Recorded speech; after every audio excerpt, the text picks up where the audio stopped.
The Lord Mayor's Dragon Awards have been going for 32 years now, and we see them as some of the most prestigious awards for celebrating and rewarding responsible business activities across the capital. They reward companies across Greater London, really looking at what good they do for communities and societal issues across the city. Yeah, so from that you could perhaps, think about perhaps environmental issues. Well, we're also looking at how people are engaged in employment as well. Yes, absolutely.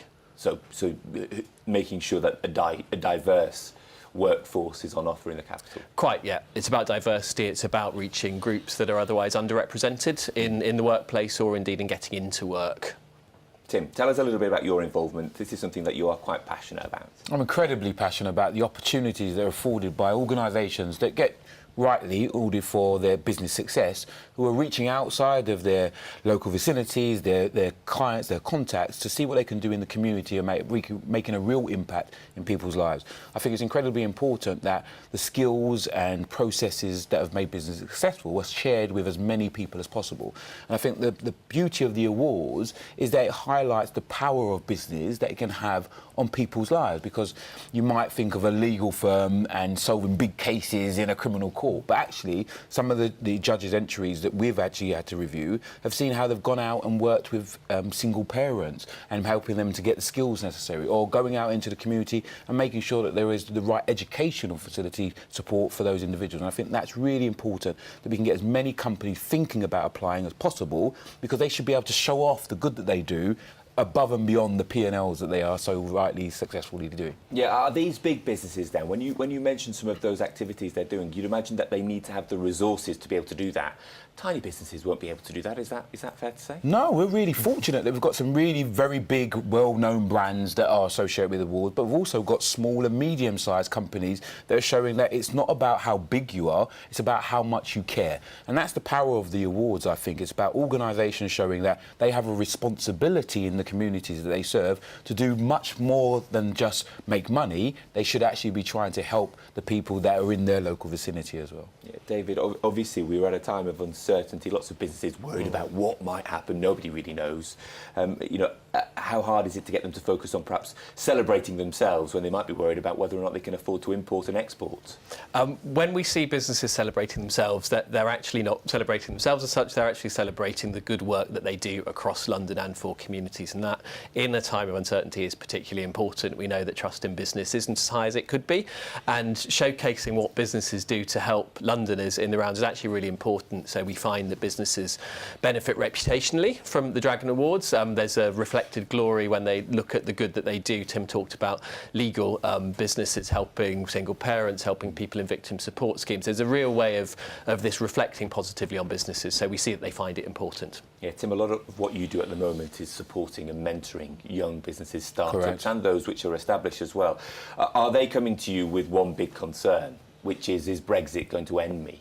I think the reality for most people is that Brexit doesn't really impact their day-to-day lives. What impacts their day-to-day lives? Have I got the skills in order to go out and get work and employment? Have I got the opportunity to go and work as hard as I can to support my family and friends? And I think that's the important thing. And although we rightly are talking about the global geopolitical environment that we might feature in, most people care about, can I pay my bills? Am I able to get the same opportunities as my neighbour? And that's what we see through the Dragon Awards, is that we are levelling the playing field and giving people more opportunity. So it's right that we have the right conversations about what's happening within our government sphere, but we should also be thinking, actually, what's happening on the ground? Are we making sure social mobility is important as we can? This year, the Lord Mayor has a specific award around digital skills. There's a new, I think, apartheid being created by those people who have the right skills to get employed and those who don't. And actually, the awards highlights what's relevant to people on the ground, which is about, can we give you the skills that are necessary? So, yes, we've got to talk about big issues that are going to impact us potentially for a number of years, but that doesn't mean we should stop looking at what's important now for every single person. Yeah, how competitive is it on the judging panel?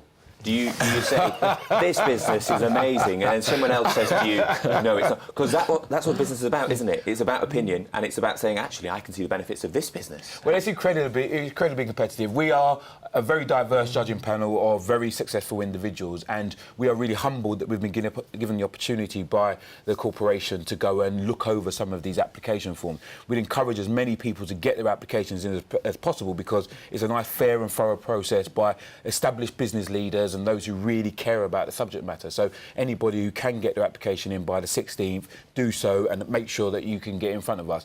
We make it clear we don't accept brown envelopes, so there's not that kind of influence that you can come on. But it is very important that we are a nice, fair and diverse panel who are looking to highlight businesses who are making a real impact, because sometimes people in business can get a bit of a negative press, and it can be seen that all we're after is making money. But actually, without people being able to afford and create jobs and employment, we won't be able to help the society we have. So it's really important we advocate for business, and I think that's why these awards are so very important. It's the whole system, isn't it? You know, work and employment basically leads to everybody being able to live the lives that they want to do.